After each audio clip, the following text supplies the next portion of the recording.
Corporate எஃப்டிஸ்ன்னு இருக்குது sir, இந்த triple A rated companies கொடுக்குறது. ஸோ அதே மாதிரி பார்த்தீங்கன்னா சார் பேங்க் எஃப்டிஸும் இருக்குது.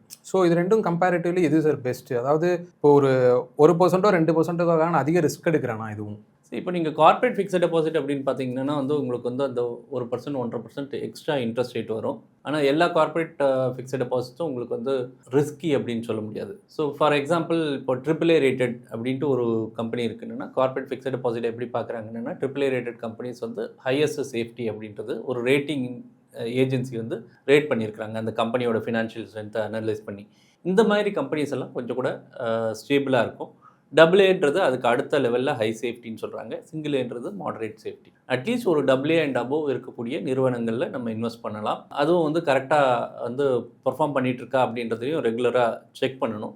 அது வந்து ரொம்ப இம்பார்ட்டண்ட். இப்போ பேங்க் அப்படின்னு பார்க்கும்போது அதோட ஒரு 1% 1% குறைச்சலாக இருக்கும் இன்ட்ரெஸ்ட் ரேட்டு. ஸோ அந்த விஷயத்தினால இதை வந்து ஒரு ஆல்டர்னேட் ஆப்ஷனாக பார்க்கலாம். பட் நல்ல ஹை ரேட்டட் கம்பெனிஸில் பார்க்குறது ரொம்ப நல்லது. இன்றைக்கி பெரும்பாலுமா வந்து நிறைய இடங்களில் வந்து இந்த மாதிரி 10%லேருந்து 12% வரைக்கும் வருது அப்படின்னு சொல்லிட்டு பார்த்துட்டு இருக்காங்க. அந்த மாதிரி வரும்போது அதில் ரிஸ்க் ரொம்ப ரொம்ப அதிகம். ரேட்டிங் கிரேடோட ரொம்ப கீழே இருக்கக்கூடிய இன்ஸ்ட்ருமெண்ட்ஸும் வந்து வந்துகிட்டு இருக்கு. இது வந்து இன்றைக்கி இன்ட்ரெஸ்ட் அதிகமாக இருக்குது அப்படின்னு சொல்லிட்டு நம்ம போய் இன்வெஸ்ட் பண்ணிவிடுவோம். நாளை காலத்தில் வந்து அது டெஃபினட்டாக வந்து அந்த கம்பெனியோட ஸ்ட்ரென்த் சரியில்லை அப்படின்னா இன்ட்ரெஸ்ட் மட்டும் இல்லை கேபிட்டலுக்கே வந்து ரிஸ்க் அதிகம். அதனால் ரொம்ப ரேட்டிங் குறைவாக இருக்கக்கூடிய அந்த இன்ஸ்ட்ருமெண்ட்ஸ் வந்து அவாய்ட் பண்ணிடணும்னா ரொம்ப நல்லா இருக்கும்.